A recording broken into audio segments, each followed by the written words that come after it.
Hello everyone, welcome to Redmen TV. It's Uncensored match build-up show time. Chris is here, Lewis is here, and we've got the champ with us, Paddy The Baddy Pimblett. Makes a return. We've decided not to fuck up your trainers this time rather than have you in the studio. Massive fight coming up this weekend, but we'll talk about that a little bit later on. First things first though, the Merseyside Derby, Chris. Is fucking right. Can't wait. Genuinely can't wait. It's massive. Two clubs who are actually still fighting for things in the league this late on in the season. You know, it feels like they've been on a good run. They're now looking up at Liverpool going, we can overtake them. And it's our job to just go, nah, you're all right. We're here. We've been better than you for years. We're going to keep you in your place, which is down below us. Yeah, absolutely. Paddy, I know you'll have other things to focus on the day, but Merseyside Derby's buzzing. Yeah, it's nice, isn't it? Can't wait for it, mate. Be a nice atmosphere in the arena after it because of it, but the Reds gonna kick ass, aren't we? You know what I mean? I don't care how good Everton are doing, how what form they've got. Whenever they come up against us, they shit their undies. To say the very least. They do, yeah. Yeah, defo. Lewis, what about yourself, mate? Well, we went into it last time and there was like this big long wait, and then Ragnar Klavan was centre back and he didn't have Lukaku in his ass pocket for the whole game. So that's what I'm thinking. Keep him quiet and get a few goals. I don't remember that actually. Honestly, everyone's saying about Lukaku and then Klavan had him in his back burner. Do you know what? Everton fans, and it's the same every single year, they barely watch the game because they can't bear to watch the pitch. And then come 70, 80 minutes, they're flapping. You can feel the tension. And as a Liverpool fan, you're just laughing because you know a goal's coming. And whether it's like last minute or like fair enough, Jagielka got a goal. And that's their biggest celebration in 7 years. A draw. And it was a draw. Exactly. So this time around, same again. Liverpool are going to do the business. Everton are going to flap it last few minutes. They're going to... forget that one, you know, I was in the boozer by ours and my mate. We've got one mate out of us all. He's a twin as well. He's the blue nose and his twins, like your brother's an Evertonian. These are twins. Sam's a blue. Jack's a red. Nah, the family's blues. I got him to be a red when he was a kid. Got him in an armband, be a red. It's just... There's only Sam out of all of our mates who's an Evertonian, and you can remember him scoring that in the last minute and him just jumping up and going in all of our faces. It was comedy, you know. But we got them back last time, didn't we? They'll be scared of Mane after that, won't they? Oh no, absolutely. I completely agree with that. You have to be. Look, Sadio Mane's been amazing, hasn't he? And that's the thing about that, is that we were talking about this on the podcast. The thing about these games is, and how it's historically gone, is Everton's confidence builds and builds, and they all start to think, maybe this one, maybe this will be the game. This will be the game, and we just, you know, something happens to break the heart. And go back to the FA Cup semi-final, like they took the lead at Wembley, and you could see them thinking, this is it. This is our year. That's great. This is our year. We're on the cup final. And then basically Luis Suarez pulled Sylvain Distan's pants down. And then Andy Carroll, for fuck's sake, scored. That was still my favourite derby. To say, I've just been looking at that thinking, why is he sat there? And then I forgot about that goal against Everton. Yeah, he is. He's still a hero. He deserves to be there. Absolutely. Chris, you got some facts? Yeah, okay. Liverpool are unbeaten in their last 12 league matches against Everton. 1-5 drawn, 7 lost, none. Jurgen Klopp could become the first manager to win his first 3 Merseyside derbies. Liverpool are now unbeaten in 14 Premier League matches this season versus the top half of the table. 1-8 drawn, 6 lost, none. Let's gloss over the fact that we're crap against the other teams. The Merseyside derby has seen more red cards than any other fixture, that's 21. Lukaku scored 5 times against us, but only one of them has come at Anfield. And Everton last won in the Premier League at Anfield in September 1999. See, here's the thing. Since then, 1 non-drawn, 8 lost, 8. You could say Everton haven't won Anfield in a whole... I was going to say, Paddy, how old were you the last time? I was 4. Last time Everton beat us at Anfield. I was 4 years millennium. I was 17. It was me peak. It was in me prime. It was in me prime. Look great for 60, Chris. I could eat so many dairy milks back there and not a thing. Now it all goes to me hips. Oh my God. Yeah, I mean, this is the thing, isn't it, Paddy? I've been talking about this a lot. This like 1999, you know, just what, 18 years since they last beat us at Anfield. That's the worst thing about when these stats come out, though. It does start to play a little bit in the back of your mind. But I mean, I guess eventually they've got to do. they're gonna have to do something eventually. No, they're not beating us in Anfield, lad. That's what They're not, lad. The heads fall off, it does. It's one of them. It's the blue shite, man. The head falls off, lad. They can't cope with the pressure. They come to Anfield and the head proper falls off. Yeah, no, It's just going to be the same again, as always. Barry says from Toffee TV, is it Barry that says, they're not going to beat us unless we play some mad coloured kit and we're not in red one day? He feels like we've got the proper hoodoo over them, like their players, it's like genetically bred into them. Because if you're saying that fact of it'll play on like the Liverpool players' mind as though it could be a slip up, isn't it playing on the Everton players' mind to go, fuck it, we never get a win here? Yeah. It's impossible. No, absolutely. So, that's the thing, and that's what we've got to do in this game. Is we've got to do all the games really, but it's different in Goodison Park because it's a completely different atmosphere. Whereas they come over to they start off really hostile and aggressive, and we saw it. We rewatched the first of the 4-0 one where Gerrard scores the header in the first couple of minutes with the lads on Toffee TV. It's on the website. I highly recommend it because it's hilarious watching their faces crumble again. But that early goal, you see Gerrard bang up for it, he goes mad, eyes on it, and you can feel that. I remember being at that game, and you feel them crumbling down the other end because all the hopes build up. And if you can go in the first 15 minutes and slap them back down, as you rightly put it, I think you did a bit more than this, but just the first slap. I wasn't slapping with my hand. Slapping either way. But yeah, that's what you've got to do in this game. Big thing though, Lewis, is there's a lot of pressure on this game in a general sense. I think, and that's where my only worries of it come from, is because for me anyway. And I don't know whether you agree, 3 points is the difference, I think, between being absolutely banging the top 4, like, this is what we're doing now, we're 100% fighting for the top 4 and we're in a good position for it, and all of a sudden you're thinking it's going to take a lot of slip-ups from the teams around us. It's more of a fight for either just to squeak into 4th, or you end up having a battle for 5th or whatever. I don't know, with there's so many teams in that kind of top 6 kind of thing going on, I'm not really looking below us, so I don't really look at Everton. I'm looking above, I'm looking at Tottenham, things like that. And we're only, is it 6 points? Or there's not many points between it. We beat Everton. Everton are essentially out the running for 4th, which they were never really in anyway. I was about to say that, they're not in the running not for even 4th in anyway. What's everyone going on about? They're never going to come 4th. Why is everyone... It's about build up the hopes and dreams. Yeah, so you can... Get the win there. In a taxi at the gym this morning, taxi's out of his sound like he was a blue nose, but he said, I hope we get, we're going for 4th now, I hope we get it to keep Lukaku. I was thinking, oh, come on, lad. Oh, it's a shame, isn't it? I know it's early, like, but wake up, do you know what I mean, fella? He's going to get taxi for the He doesn't go back to Chelsea, he's going to PSG or something for loads of dough. I don't know. Ken Wright's holding out for 300 million for him, and he needs to get that new stadium. He needs to finance the next production of Joseph and his technical dream coat, doesn't he? That's what he needs to find. I always look at the That's point why he went gap. back to Corrie, wasn't it? Is that why? Yeah, you get a payday from Corrie and then you can... What is the point gap? 6 points? We 6 points ahead. I always look at it week on week. So if you've got a 4-point gap, you can go, Sam, we can get beat next week and we're still a point ahead. So 6 points, it's 2 weeks worth of, I don't know, leeway. Yeah, they'd have to beat us at Anfield, which isn't going to happen. And then they'd have to hope we get beat again before the end of the season. Plus there's another, 3 teams around us as well. Plus they've got some of the big boys as well coming up as well. So, I think they'll have a say in the top 4. I just don't think it'll be for them. For them, yeah. They'll have a say in other people get in the top 4. That's right, absolutely. Yeah, but wouldn't they love to get us out of the top 4? That is their trophy. That would be like a trophy for them, like stopping us getting in the top 4. This is the thing, never put any hopes or expectations on Everton. They've made a lifetime of disappointments. They're disappointed their own fans. Whenever you need them to win, they lose. Whenever you need them to lose, they win. I'm trying not to back them, but it would be delicious if they beat the teams that got us the points to get in the top 4. Do you remember if they beat United? Imagine that, or if they played them twice. Saying that they just They've roll got United over and let United next beat week. them. They'd Let United beat them. When we were going for the so league, that we can go in the top 4, they would, really. When we were going for the United league, B team, Barkley got that goal, didn't he, against City, and none of the Everton fans cheered because it was like, oh, Liverpool are going to win the league now, even though they could have finished 4th.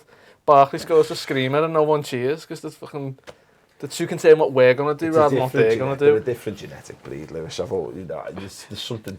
The brain chemistry thing. It's honestly, when you've got 20 odd years of just failure and disappointments and things like that, of course you're going to be I was about to say, the way you said they haven't beat us at Anfield since I was 4.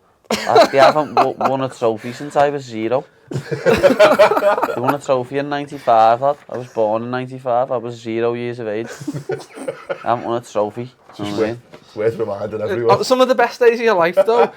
Gary Mack was playing at the Legends game, and I was saying to the lads, I kissed his head when we played West Ham in the Gerrard final. Yeah, That's one of the best days of my life. Gerrard scored and screeches. Everton don't have that. They don't have a best day of my life other than, oh, we got in the FA Cup once and fucking... Poor ride out, mate. So... Kiss Gary Mack's head and we won Kiss anyway. Gary Mack's so. Right, trivia time then. We asked you the question, we answered at the end. The question is, name the top 3 Liverpool goal scorers in this fixture. Piss. Answered at the end. Sponsors, obviously we've been promoting our t-shirts and mugs and all this kind of stuff. You may have noticed that obviously we are now proudly backed by Ladbrokes. You can see some amazing graphic work done in the corner of the screen. Something we're very proud of. Massive bookies who actually decided to take a chance on us, and obviously some of the fan channels as well. Very, very exciting times. Right ahead for Redmen TV, and more to come on that in the weeks and months between now and the end of the season. Just want to say massive thank you to them for obviously empowering the channel, which is brilliant. Chris, we got a little bit of a chat about this on the podcast, but we'll pick up on it. Yeah. Jordan Henderson. Tremendous. If he's 100% fit, Yeah. does he come straight back in for Emre Can? If he's 100% fit, yeah, he does. Because I think, he's proved this season we've got a much better win rate with him in. We're winning 2 points per game on average with him in the side. It's 1.6 without him. We're scoring more than 2 goals a game. We're scoring like 1 goal a game without him. We're conceding less goals with him in the side. He just makes that midfield tick. He has this like chemistry, doesn't he, with Lallana and Wijnaldum. He understands that he provides them the freedom to go and attack, to transition between midfield and attack and stuff. So for me, if he's 100% fit, he definitely goes back in. If he's 95 or 90% fit, and he hasn't proved that he can get through 90 minutes or whatever in Tenerife, they must have had behind closed doors friendlies and that, then he doesn't, because Emre Can's playing really well at the moment. Look, I've given Can loads of stick over the last few years and that. I think he should be performing better, but if you look at it the last month, like the last 3 fixtures, he's been banging form. Yeah. Goes up against Yaya Toure and bullies him a couple of weeks ago. He's been a bit slow. But you have to go and do it, and he's a better midfielder still than he's coming up against. Even think, and I'm not saying he's at this level, but like Steven Gerrard, for all the things he did, he never went up against the best of his generation in the midfield and went, like the Roy Keanes and the Vieiras, and went, right, I don't know, look, Toure's legs have gone, haven't they? But it's still something to say. He could have gone there and still been, he could have been shit. He could have spent all game giving the ball away, because we've seen that Emre Can, have we? Paddy, where do you stand on it? Yeah, Jordan Henderson? It's funny the way you called him tremendous, because years ago when I first got a season ticket, it was his first season, and I called him horrendous. Because he was that bad. He was absolutely atrocious. He's come good now, but I would put Henderson in over Can. The only thing about Can, he's too risky. You don't know what he's going to do, what one's going to turn up. You do with Henderson. He's going to sit in that hole, and as you said, let Wijnaldum and Lallana run free. And that's what you want, because Can sometimes just runs up himself like a headless chicken, just thinks, go. And he can't get back. Yeah, doesn't get back, leaves a big space. Wijnaldum and that have to try and cover, you know what I mean? Wijnaldum's great though, he can just run all day, can't he? Brilliant, I think we're going to need that. I personally, I'd go Hendo as well in the middle, just because that first half an hour, in fact the first half against Everton, it's just non-stop, get your tackles in. Barry will be up for it, it's a game where tackles are going to be flying in. And as Emre Can got the pace to get out to the wing the way Henderson always will do. So I'd be putting Henderson in. Even if he only does an hour, then bring Can on. See what's going on then. Well, you made a good point about the Wijnaldum there. Were you surprised how tough he is? I didn't think he'd be that. Nah, I didn't, because I thought he was more of a attacking player, more up the pitch, but he's settled down in midfield, hasn't he? And he's been defending as well as attacking, scoring goals and defending, know what I mean? He does a job.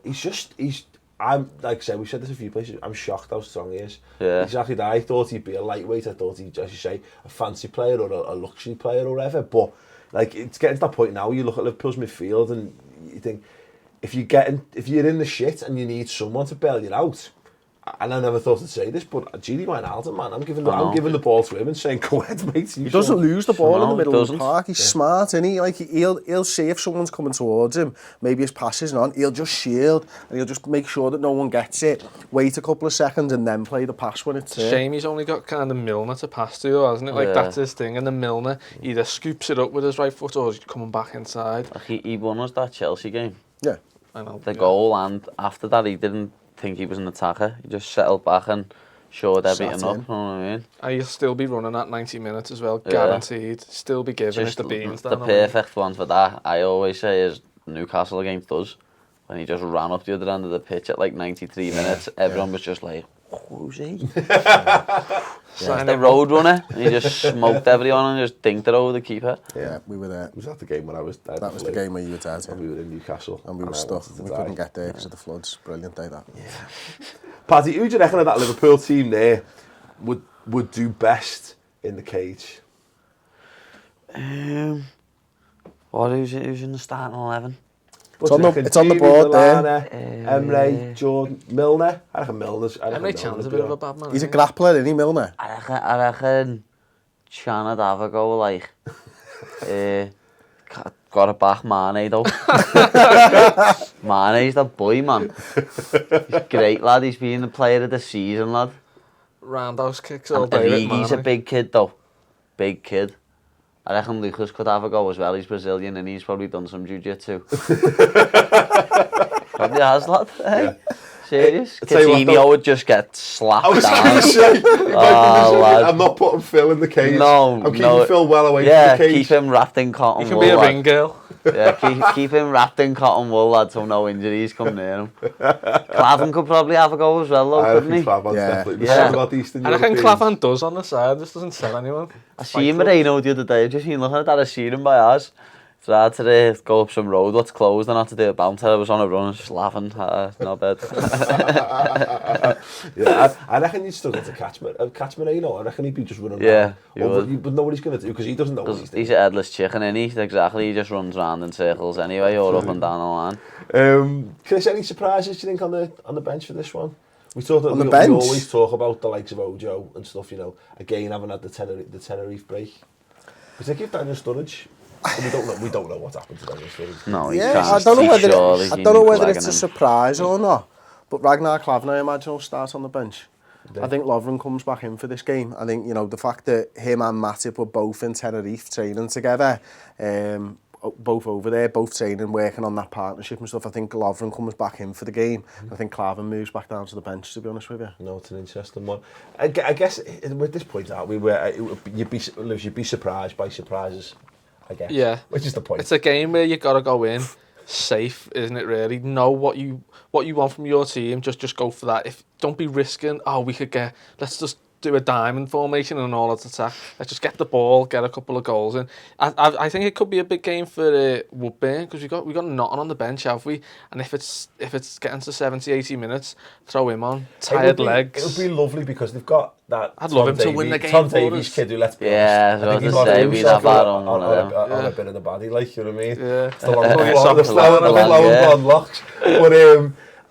But it's set up for one of these young. I mean, I know Woodburn's he's from Chester, isn't he? But you know, it's close enough. They're all right for Owen in the early days. But you know, one of these young lads coming through, I think the scene set for someone to make an impact on this game, and I think a lot of the attention will be on Davies. And you're right, I wouldn't put it past Woodburn coming off the bench. Just had his first international call up for Wales. He must be absolutely. And if he's playing on the left as well, and you haven't got Coleman, you'll have like Holgate or someone like that.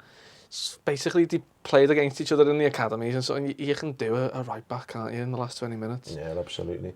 Okay then, score prediction, Paddy, what do you think it's going to be? 3-0 or 4-1. It's going to be one of them. I'd happily take either of them, yeah. I'll be honest. We're going to kick their asses, lad. Same day as I'm fighting, lad, they'll know. Like, the way you've just said there, though, about like having someone local in the team, I've said that since Gerrard left. Yeah. There's no one's picked up the mantle. You know what I mean? That's absolutely right. No one's the leader. They're all just... Do you know what I mean? Jordan Henderson isn't a captain, sorry to say, but he's not a captain. He's not captain material. Doesn't lead the troops. He's had it forced upon him, hasn't he? Yeah, it's been forced upon him. I'm not sure I agree, but I agree as much as what we expect from a captain, yeah. to someone who goes in and puts a boot in or whatever. But I've seen Henderson do that. I've seen him square up to Diego Costa, and there's not many men who'd happily go up and go nose to nose with him. But that's because he's ugly, not because he's hard. Yeah. Fucking big wolf face out me grid. You just need a scouser in the team, no lad. Yeah. You need, because no one.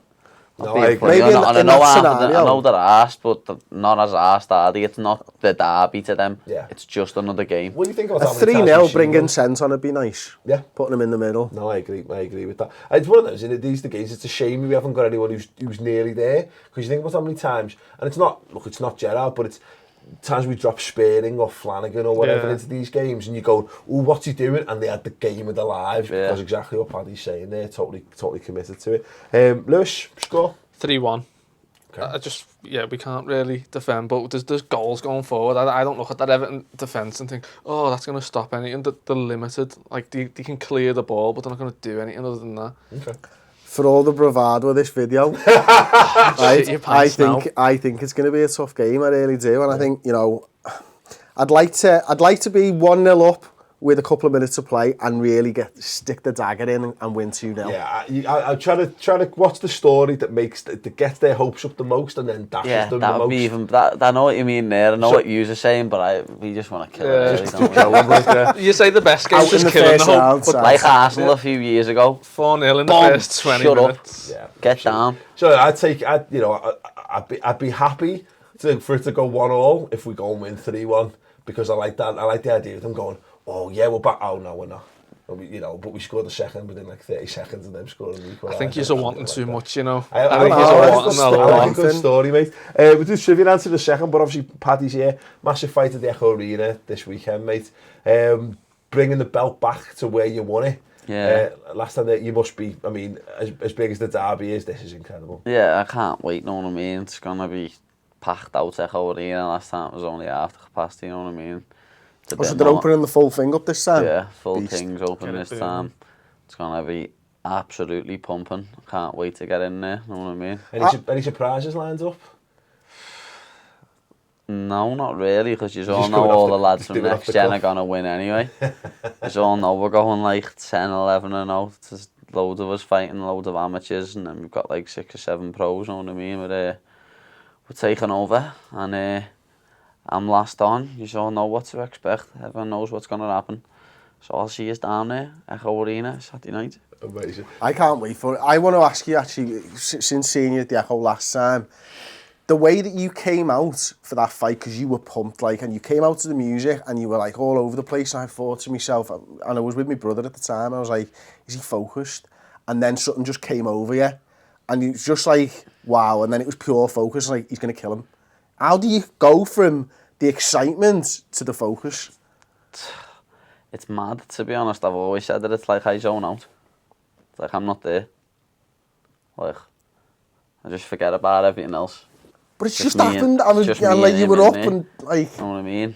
Like, it just goes from man, like, getting everyone pumped to just, boom, it's just me and you now, lad. It's on.